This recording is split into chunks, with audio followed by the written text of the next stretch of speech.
Well, good morning, everyone. Well, I guess I should say good afternoon. It is 12. And this is the second day of our Serving the Wounded webinar series. I want to welcome you back today. I know some of you are going to be clicking in as we get started, but we wanted to honor everyone's time and get started right at noon. So, welcome again to day two. Yesterday, if you were able to attend, we gave a general overview of what serving the wounded and being trauma informed in ministry is all about. So today we're going to take that and zoom that down into what it looks like to be trauma informed and serving wounded children. So whether you're in a church setting or whether you're in a ministry that serves children outside of a church, this content is specifically for you. And before I go any further, just want to introduce myself and talk a little bit about Samaritan. My name is John Gregory. I'm the community care director at Samaritan. Just came on staff. Well, it's almost been a year now. It was last August.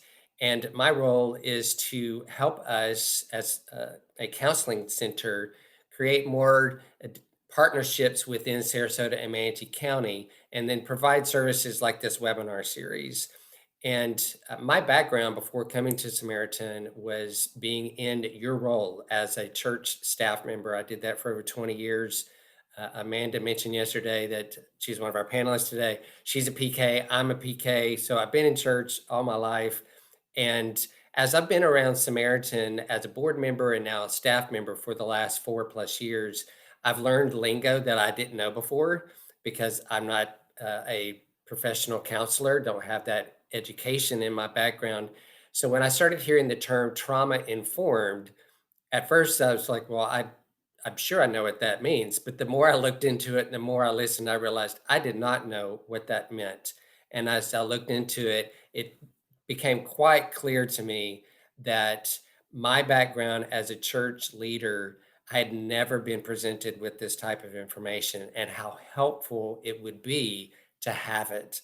So that's why one of the key reasons we put together research and put together this webinar series for you. And we have 5 panelists who are the professionals, who are the experts on this, who are helping us talk about this. Yesterday, Amanda and Melissa helped us. Amanda's back today. Amanda Crump is on staff at Children's Therapy Solutions.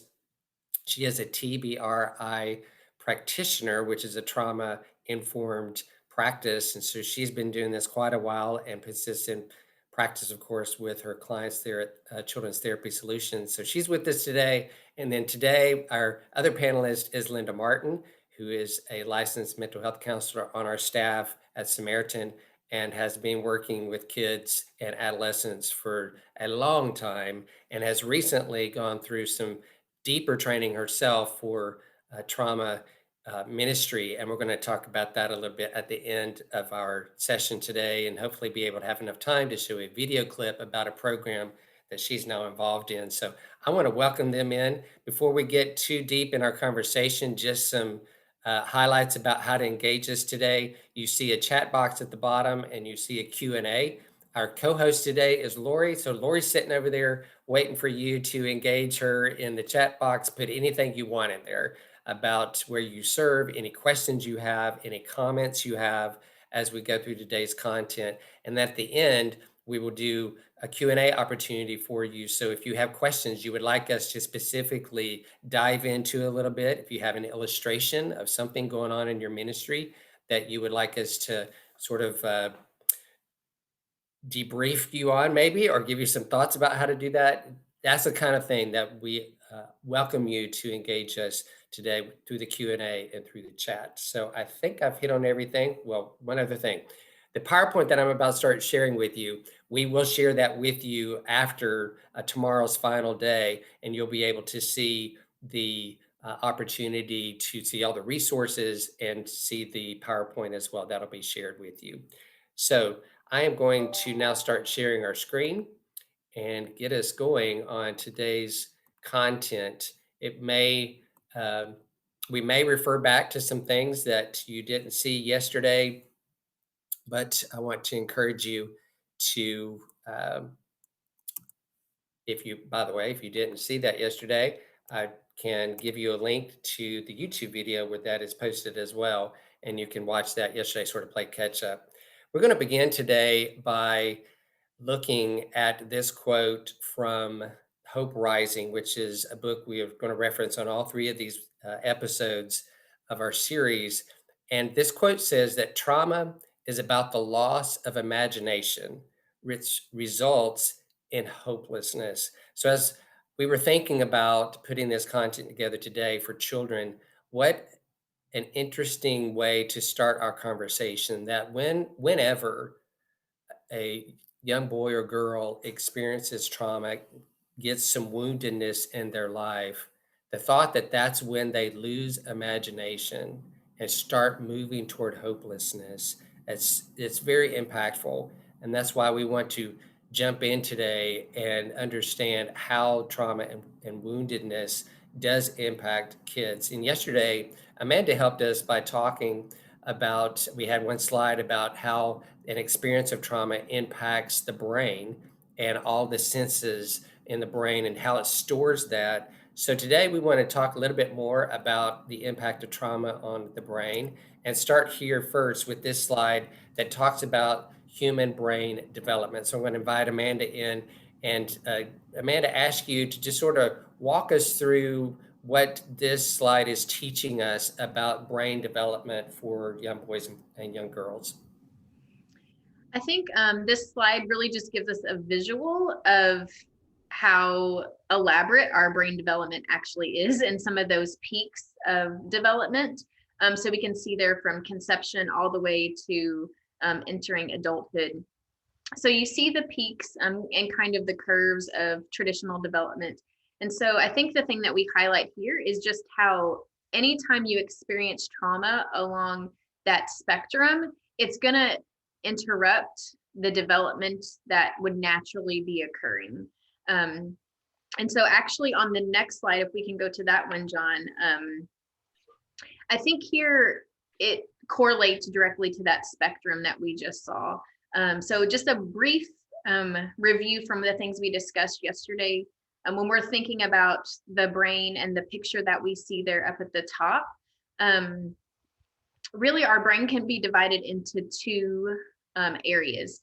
And in the book, The Whole Brain Child, Dr. Dan Siegel actually relates it to a two-story house. So we don't have many of those in Florida, but in other states, think of where you have a basement or a first floor, and then you have a stairwell to climb. The things that would be in that pink area, that reptilian brain or the more primitive brain, those are the things that are downstairs brain. And those are the things that we just have when we're born. Those are things that are God-given, typically like protectors of ourselves. So the need to eat and sleep and our fight, flight, or freeze. So those are things that are all hardwired when babies are born. The things there in the purple area, that would be considered more of the upstairs brain. So those would be things like our motor function, our language development, our planning, our social interactions, our ability to understand cause and effect. So really all of these things are developed after a baby is born. We don't come with any of those skills and abilities. And we really think about those skills and the things that we're learning, typically they're developed through relationship, right? Like all the toys that we have for that 6-month to 3-year-old range, children can sit and play on their own, but a lot of what we learn is through relationship. And so especially when trauma is relational, which is a big component of what we're going to discuss today with children, that interrupts normal brain development, whether it's motor skills or planning skills or executive functioning skills that might be age appropriate. So really just understanding that trauma really is impacting the brain, and not just necessarily how we think of substance abuse or in utero traumas, which are definitely impacting brain development, more of the physical makeup of the brain, but then also even once we enter the world, how we're relating to other people and the traumas that we experience are also impacting our brain's ability to grow and to process. And I think, John, even if you want to highlight, I know you really enjoyed those pyramids there. Yes, when I first saw this, it was so helpful to me to understand the real impact on a young child when, trauma happens because everything's flipped. And the survival thing at the bottom, just that drastic difference there from what should be typical to what actually starts happening after trauma, it was so clear to me what the brain how trauma really impacts a young child and moves them into that survival space more than they would naturally be. Is that right? Yes, for sure. So, and even as we start to process, what does this look like in our church setting? What are Yeah. situations I've come across? Maybe there's even children that are popping into your mind. Um, Thinking about that pyramid as related to them. And so they're really functioning based on that survival brain, Hmm. whether we can put ourselves in their shoes or not. But this understanding of the brain development really does help us to see its survival skills versus they're just willfully being disobedient or trying to get a rise out of me. This really is something that's hardwired and instinctual to them because of the experiences that they've had. Definitely. Yeah. Which leads us now, we want to start talking about what are called ACEs. And I'm going to ask Linda to talk about this. And when I'll go back to sharing our screen here, when we talk about ACEs, this is derived from a study actually that started by a couple of doctors back in 1998. ACEs stands for Adverse Childhood Experiences. So these two gentlemen went down this road of discovering, what exactly what we were talking about when trauma happens to a child. what what are those types of traumas that do lead them to go into more survival mode and not their typical development mode? And there's a 10-question index that I'm going to ask Linda if you'll help us talk about this. I'm going to share an example of that. For those who aren't familiar with an ACE, what is that? What is it all about? Well, as you said, it's just 10 quick questions, and it explores whether there in childhood has been abuse, neglect, or household dysfunction. As you scroll through, some of the questions: did a parent or another adult in the household often or very often slap you, insult you, put you down, humiliate you? Um, were you touched or fondled? Do you feel like no one in your family loved you or thought you were important or special? Did you not have enough to eat? Did you have to wear dirty clothes? Did you feel that no one was there to protect you? Parents, were they ever divorced, separated? It talks about problems with drinking in the home or drug use. If a family member has been arrested, um, they may have witnessed violence for a family member. And so what someone would do is they get a point for each one. So their score would be somewhere between 0 and 10. And the higher the score, they're more likely that they're going to be impacted. And in that next slide, we'll talk a little bit about some of the impact, but the higher the score, and I think we have a copy of this as part of the resources later, Correct. and there are online places you can take it. You can take your own score. But the consequences, it's cumulative. So the higher the score, the more ACE, adverse childhood experience you had, the more likely you are at risk for either even childhood and then later adult impact from those scores. Yeah. And this slide here shows us, this is statistics again from the book Hope Rising, of how often people score at certain numbers. So what Linda was just saying was you're going to score anywhere from 0 to 10. So 67% of those who take that assessment have at least 1 or higher. And what blows my mind as you look at this slide is that at least 1 in 9 have a score of 5 or higher. So that leads that person and that child, that adolescent, to have all types of adverse effects on them. Linda, what are some ways that we see that played out? Well, for the children early on, typically you'd see lower school performance, maybe acting out, problems in school. But interesting to me, it also has consequences physically.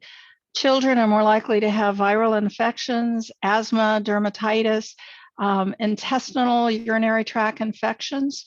So, right as a child, they are impacted. And then, of course, later on, it affects the adults who have had these childhood experiences. And as adults, they are more likely, more at risk to have alcoholism, unemployment, obesity, drugs, alcohol, depression. So a lot of mental health, but also physical problems. We see higher blood pressure, heart disease, everything from cancer to diabetes, and early death correlates strongly with someone's ACEs score. Yeah. And we're going to talk, I'm glad you mentioned that about how it impacts adults as well. We're going to focus, by the way, attendees on day 3 is all about adults. So be coming back for that tomorrow. But just some thoughts here, particularly on this slide, of different parts of adults who scored differently on ACE for different reasons. So that top bullet point says women were 50% more likely than men to have an ACE score of 5 or more, which obviously makes a little more sense when you look at the second one, that 54% of depression and 58% of suicide attempts in women were attributed to their ACE scores. And even women of color scored even higher. Linda, as you look at that, and not to dwell too much on this, we'll talk about it tomorrow, but again, how important is it for us to look at this type of information, this ACE study? Well, I think the message is that we can't just ignore it and say, well, children, they'll just grow out of it. They'll somehow magically make up for it. It becomes even more important to address these issues in childhood and try to mitigate the impact, not only obviously for the child's benefit, but that child will become an adult and it will reduce those adult issues that they may develop and that you'll be talking about tomorrow. Right. And Amanda, I just want to ask you this. We're not saying to everybody on here, hey, you're a ministry leader and you need to know how to be able to administer this ACE questionnaire. That's not what we're Yeah. suggesting, right? So what is the suggestion here? We're going to start talking about triggers in just a second, but for us as ministry leaders, what is the suggestion here of why we need to know this information? I think if you are able to find that ACE questionnaire, as someone asked about it, so I put the website that I know it's at. It's a public document, so it's pretty easy to Exactly. come across if you just Google it. That's the one that I'm aware of. Even just reading through some of those, and one that stands out to me is if your parents are separated or divorced. Yep. And we know in general population, and then even with inside the church community, we have children who have families that might be blended or have parents that are divorced. And so even just recognizing that as something that might be disrupting their behavior or their response to situations, even if the divorce happened years ago, again, right? We're talking about that trauma, we can heal from it, we can have hope, but there's always a piece of it with us that might come up during different milestones. So for children, I think about, that back and forth of being with mom one week and dad one week, or maybe the holidays bring up different emotions, just whatever the specific situation might be, just to understand that there are going to be instances, hopefully, where you have children that might be in foster care or children who have been adopted in your church that this would directly correlate to. But then there are just other children that we know have experienced some of these things as well that are on the ACE questionnaire. Definitely. And I'm going to ask Lori, our co-host now, we have a poll that we want to launch that is about ACEs. It's just 2 questions. So Lori, if you'll go ahead and launch that poll for us. And everybody, if you'll just answer these 2 questions, do you know your own ACE score? It's possible that you haven't been exposed to this before, so you don't know the answer to that question. So that's really good. And did learning your ACE, if the answer is yes, did learning your ACE score help you in any way? So if you'll answer those 2 questions real quickly, And that's just a good way for us to see, well, what do we know personally in our own lives? I know I didn't know about ACEs until last year and had never taken the score. And when I did it, it just helped me as I'm reading Hope Rising and anything that talked about ACE scores. It helped me personally to see where I sit, but also to recognize where someone else may sit. All right, so let's end that polling. And then, Lori, if you'll share the results so everyone can see that. That is, look at that. Do you know your ACE score? 67% of us don't know that. So this is really helpful, I believe, for us, and it's showing that being trauma informed can really potentially help us change uh, how we view things. Did learning your ACE score help in any way? Somewhat, no, and yes, we got those different answers there. I know for me it did. It helped me. So if you'll close that, and then we want to start talking now about triggers. And I know if we've been around any kind of psychology conversation with anybody and just in pop culture, we talk about triggers, but let's get real about them here. And I'm going to ask Amanda, I'm going to start sharing our screen again with our PowerPoint. And when we talk about triggers, Amanda, what exactly is it we're talking about here? I think we can take a look at the definition that's there. So it's just things that are signals to us or signs of danger. And again, based on our previous experiences. So we talked a little bit yesterday about how our brain being as complex and as intelligent as it is, it makes predictions for the future based on our past experiences. So if I encountered a dangerous or a fearful experience in my past and I'm encountered with something similar, whether it's sights, sounds, taste, the physical environment, someone's voice sounding similar, I might make a prediction based on that. And so I think when we think of children, we just need to dial it back a little bit and make sure that we aren't necessarily thinking of this as like a trigger, like, oh, I see, a tree and that reminds me of a car crash. Yes, that would be part of a true trigger. But there are some more subtle things I believe that our children experience, especially if they have a lot of early adverse experiences. And so when we think about the downstairs brain, those things that are primitive to us and those things that are there to protect us, there is actually a tiny little part of our brain called the amygdala. And in a book, they related all of the parts of the brain to different common things that we would understand. And in this book, they called the amygdala the smoke detector. And so if we think about a smoke detector in our house, its job is just to go off anytime there's smoke, whether that's because there's actually a house fire or because I burnt the bacon again. And so its job is not to figure out if the smoke is dangerous or not. Its job is just to alert us that there is smoke.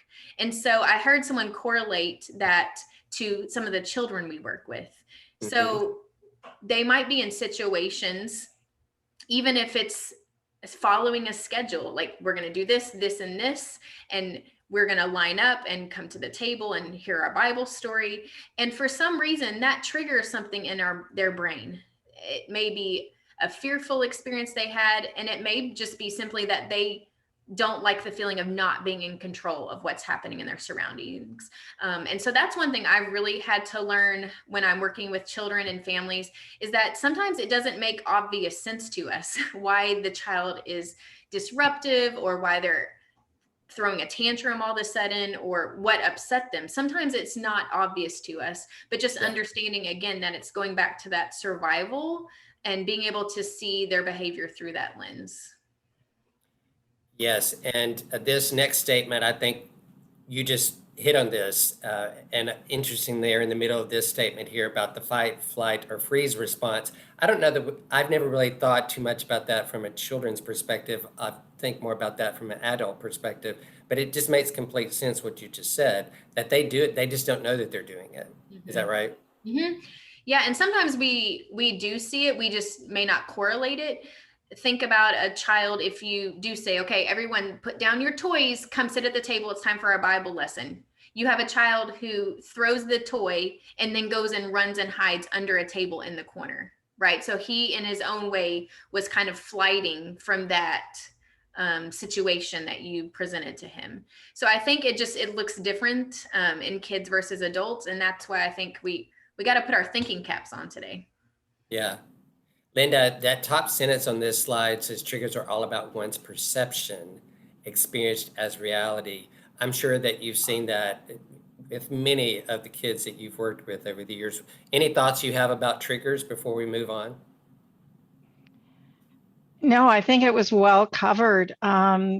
Just underlining that notion that what triggers one person doesn't necessarily trigger another. And you can't always make a direct line. Oh, I can see you're triggered because this relates to that.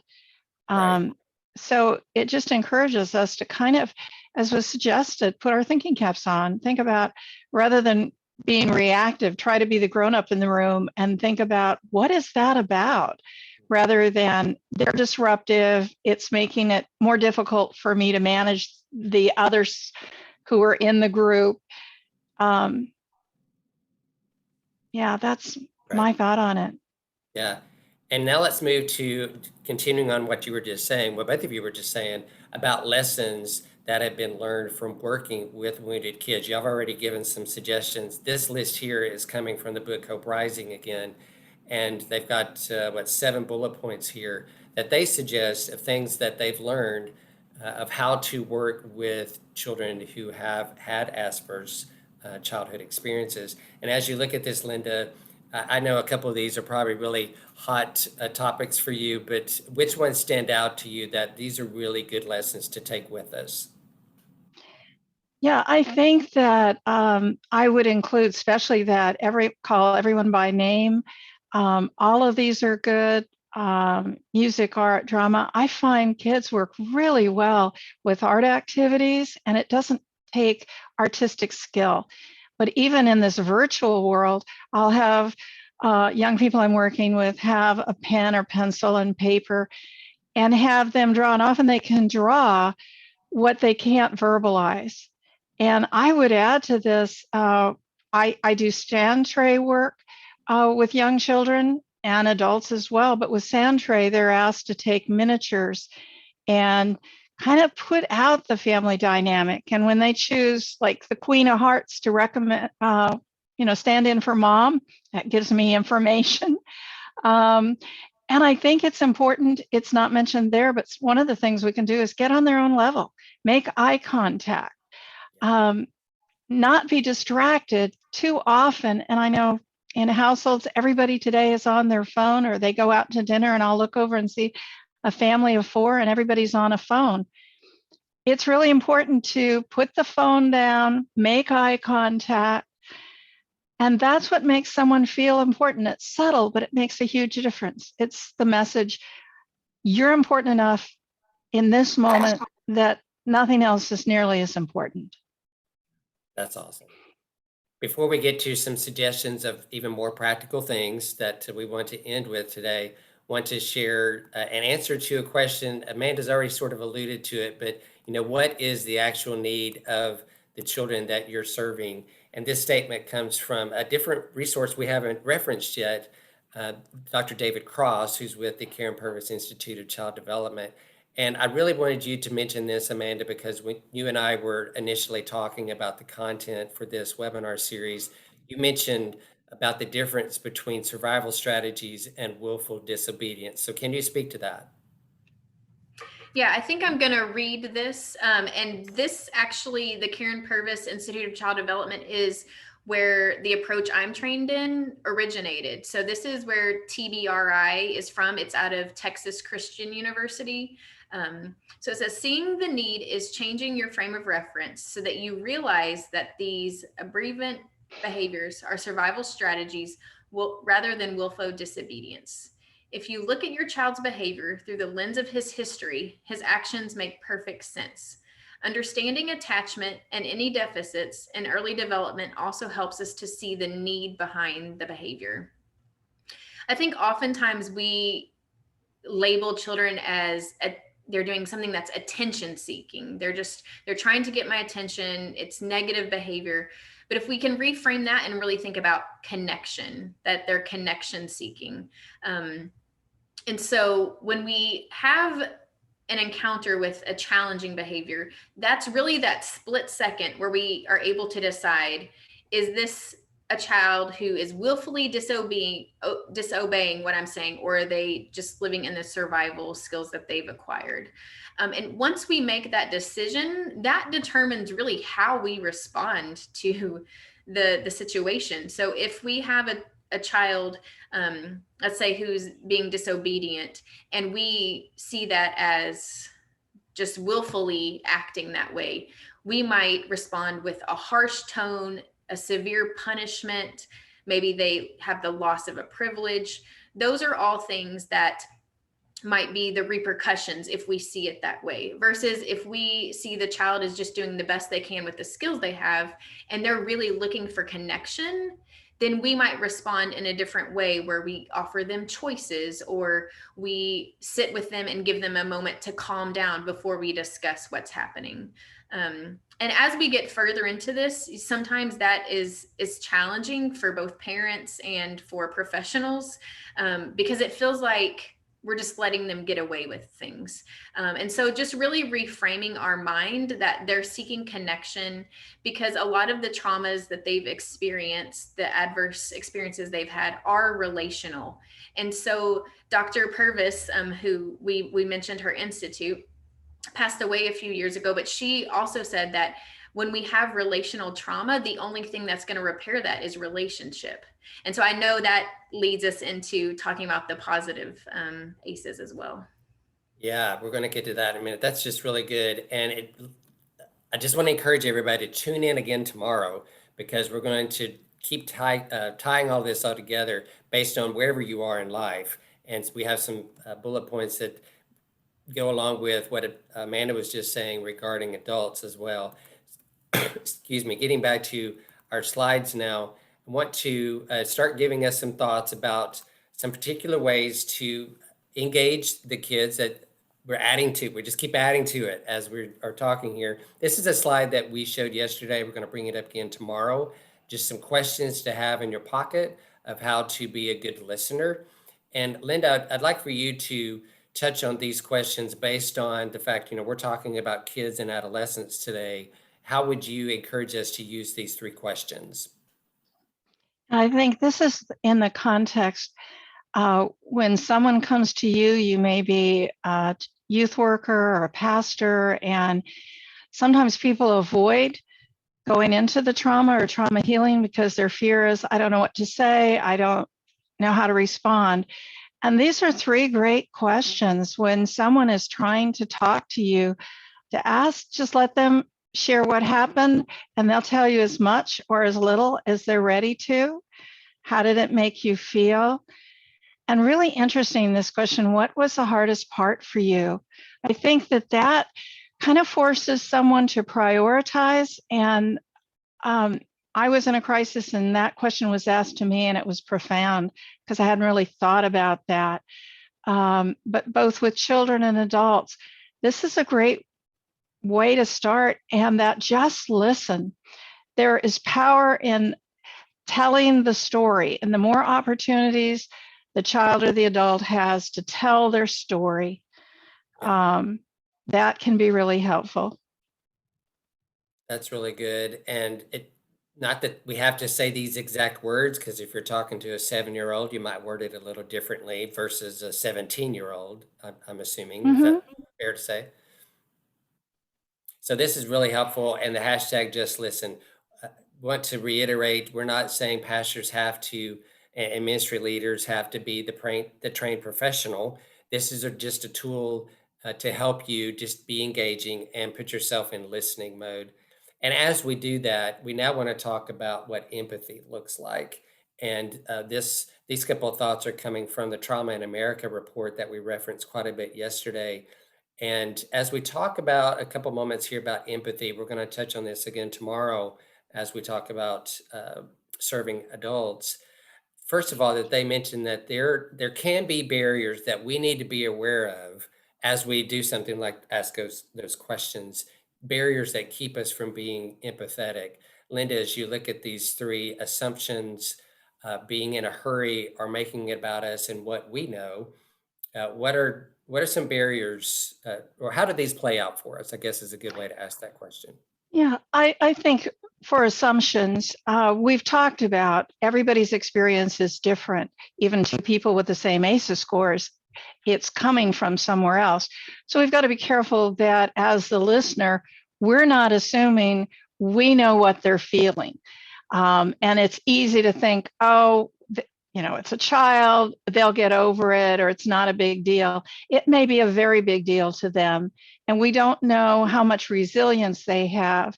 And we may have experienced something similar, but had a completely different reaction. So that's why it's important to hear the story. Tell me more about that, Yeah. rather than just assume I know the answer. The hurry, we've kind of touched on that. When someone needs to tell their story, you can't do that walking from the building to your car. This is, you have to make time, space for it, and be prepared to hear it, and have that time to listen, and not just, give the image, I'm packing up my stuff, I'm in a hurry, let me check my messages while you talk. This is undivided attention. And making it about us and what we know. This is not a place. Well, I attended this trauma-informed workshop, and so now I'm going to tell you what all of this means and how you're going to heal. We don't know, and that's the empathy. But the more we hear their story, I find with clients, there are clients that when I first meet them, maybe not a fan, but as they disclose their story and I know who they are, you can find real human connection. Yeah.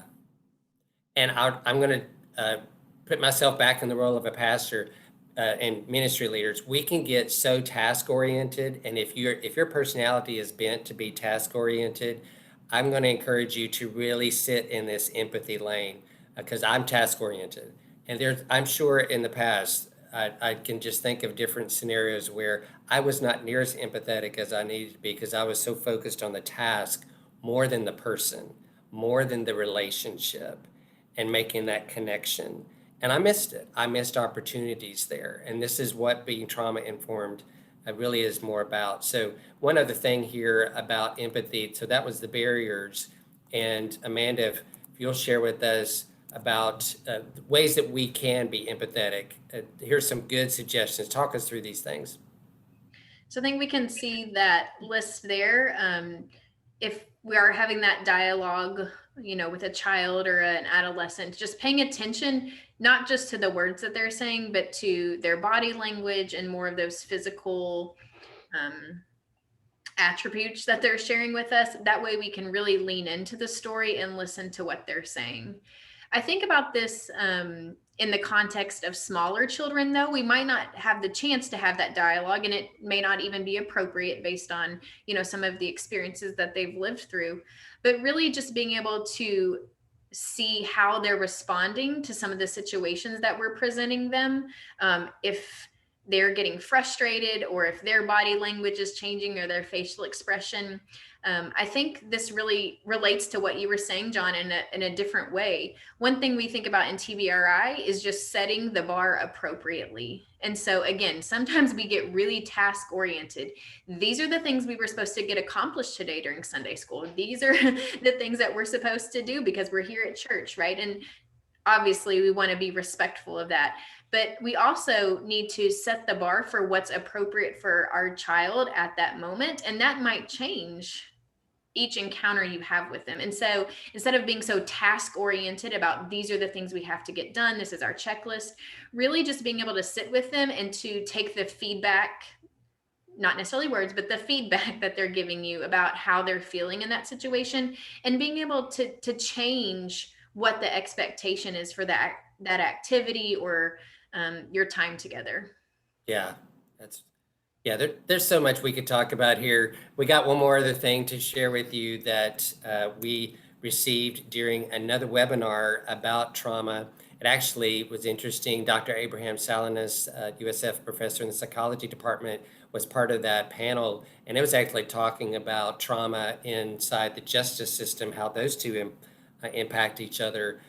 And he shared this. So I thought, like, we have to share this because it's the opposite of adverse childhood experiences. And he had this bullet point list of what he called positive childhood experiences. So we wanted to share that with you. And Linda, just as you look at this list, there's really some good suggestions here. What stands out to you on this list? One of those, having at least two non-parent adults who genuinely care. And I think that's one of the places or one of the roles the church serves, whether it's youth pastor or someone who's scout troop, but it's knowing that other adults. So when a child, and I'm thinking particularly an older child, will dismiss it and think, well, they're my parents, they have to be nice. To have other adults who value them, I think that is so important. Grandparents have an amazing role in that. Yeah, so this, again, these are things that we, as ministry leaders, we can't necessarily create all of that. There's some things we could. Amanda, I would say that this is probably a way for us to be thinking about how to encourage the family to create these experiences. Does that sound right? Yes, for sure. And there are just other little subtle things that we can do to increase the relationships that we have, as the children are coming to church and church events also, but supporting the families for sure. Yeah. So that's why it's important for us to target in on the adults tomorrow and helping us help the adults who then, of course, have their kids to minister with and live with. So it's important for us. Last thing we want to share before we go to some Q&A is a final quote from Hope Rising. We started with that statement about loss of imagination, and that's what trauma creates in a child. And so this statement will be our bookend statement, that the sooner we can model and teach children about authenticity, honesty, forgiveness, and empathy, the better. And these are words we didn't even dive into today, not all of them, but that's really what we're after, is to help a child heal and move toward hope and have these positive things going on in their lives that we can give them through our ministry and through our relationships, as we've touched on today. Final slide here, and then we'll go to some Q&A. It's just, if you've not connected with Samaritan before and you would like to connect with us, here's some information about how to do that by phone or by our website. And, I said earlier I would be sharing a resource list with you tomorrow. I believe I've heard enough today that I need to go ahead and share that today. So I'm not going to wait on that. And that'll have the connection to the ACE example that we shared. Like Amanda said, you could Google that and find all kinds of examples of those, but that will be included in that.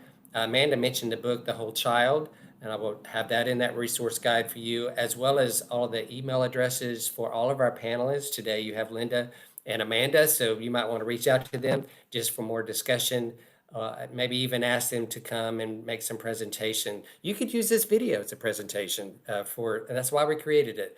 So all kinds of different ways. We just want to help you not only be trauma informed yourself, but help all the people that you work with in your church or in your ministry.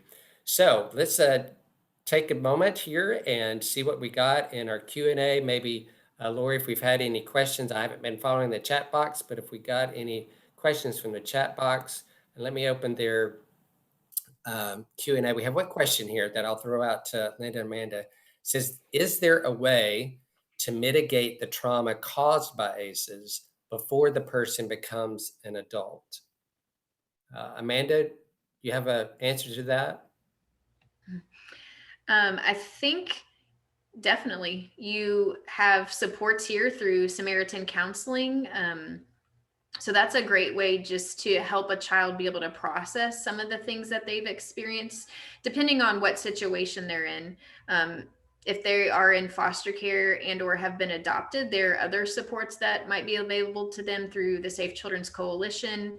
In addition to finding that professional support on the counseling side, I think it's really important to work with a professional to to help the caregivers or family members who are raising that child understand some of those positive bullet points that John had for us, because the way we respond to them and the way that we interact with our children is really important.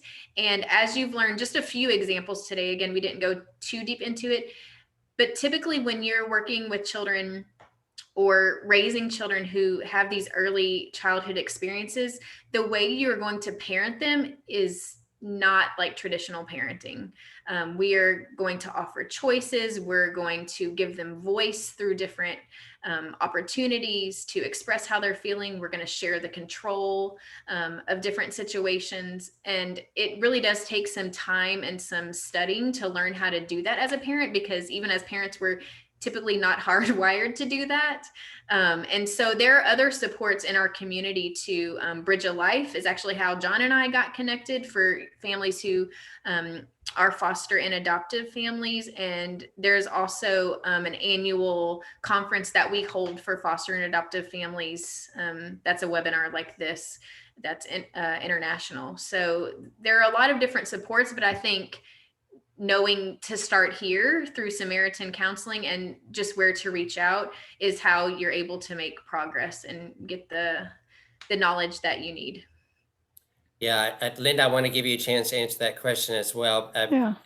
Listeners, after she gives her answer to that question, I'm going to show you a video about the program that Linda's involved in that gives you a way to go even deeper in this as either offering it as a ministry or individually. But Linda, as far as mitigating this for kids before they become adults, any additional thoughts about that?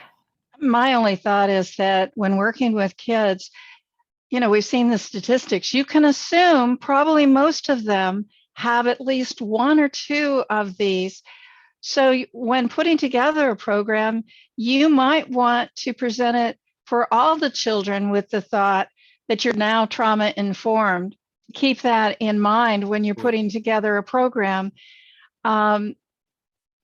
Even something as simple as having two facilitators so that if a child has difficulty, you have one that can spin off and sit with them while the other facilitator works with the group. I mean, there are a lot of ways, considerations, but just assume, just as I would suggest for those you're going to be talking about next week or tomorrow, not next week, but working with adults, you need to assume that the adults in any congregation or any school or any organization, you probably have people who have had childhood experiences.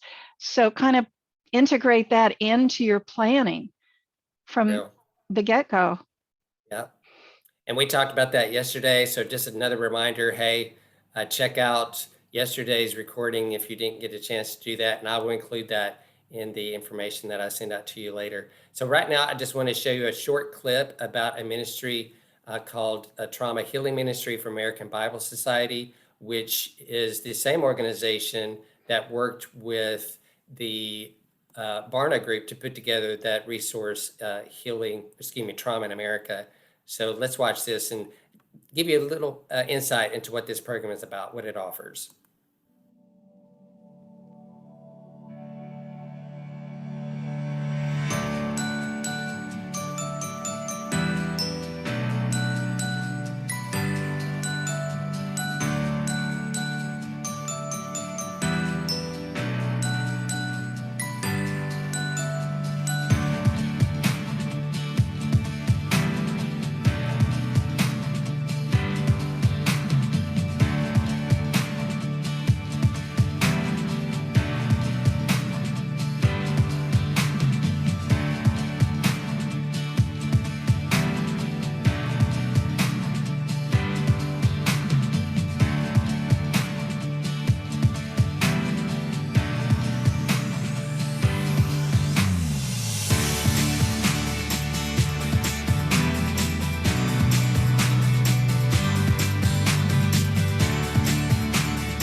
So we just wanted to share that. And Linda, this is a sort of a new thing that you're involved in, and you have a group that's going to be going on virtually and looking to offer this in other ways. You want to say a couple of words about it? Yeah, it's an exciting opportunity. This is right now really targeting the wounded and starting that process of healing. We're offering a group starting next Monday. It'll be Monday nights for 6 weeks, but we're hoping to move this out as there is an expressed interest into the churches for in-person sessions. And we touch on so many of the things we've talked about. It's an opportunity to tell one story. It's an opportunity to understand the role of lament, the role of telling your story, that process, a good way to start the healing process. If anybody is interested, they can just email me, and you're going to be sending that. It's linda@samaritangulfcoast.com.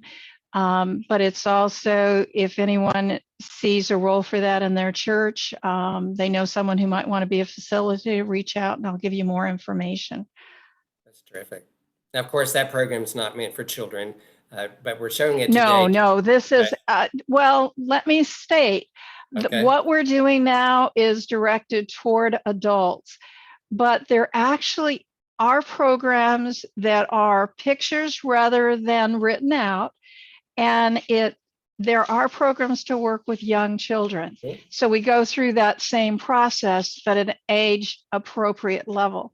Sure. So That's that's something we hope to grow into and do more of. But we're starting, this first one is for grown-ups, those of us who are chronologically out of our Right. childhood, although Right. we may not be behaviorally. Yeah. And that goes back to Nancy's question about, if someone has not dealt with their things, and they are an adult and they haven't dealt with their ACEs and their triggers, this is an opportunity for them to find a safe place to do that. So I want to thank everybody for attending today. Those of you who were listening and engaging and giving us thoughts in the chat box and all of that. I want to thank Amanda. She's been with us the last 2 days. She's a trooper. And so she's signing off for today. We'll have 2 different panelists on tomorrow. But Amanda, thank you so much for taking the time to be part of this. And Linda, again, thank you. And we're going to be watching to see how this healing trauma group program unfolds, because it's so needed, and we're thankful for you to be willing to engage in all kinds of ways. And so we're going to be watching that. So again, thanks everybody. Thanks for tuning in. We'll be back tomorrow, same time for day 3. Hope you'll join us. Have a good afternoon.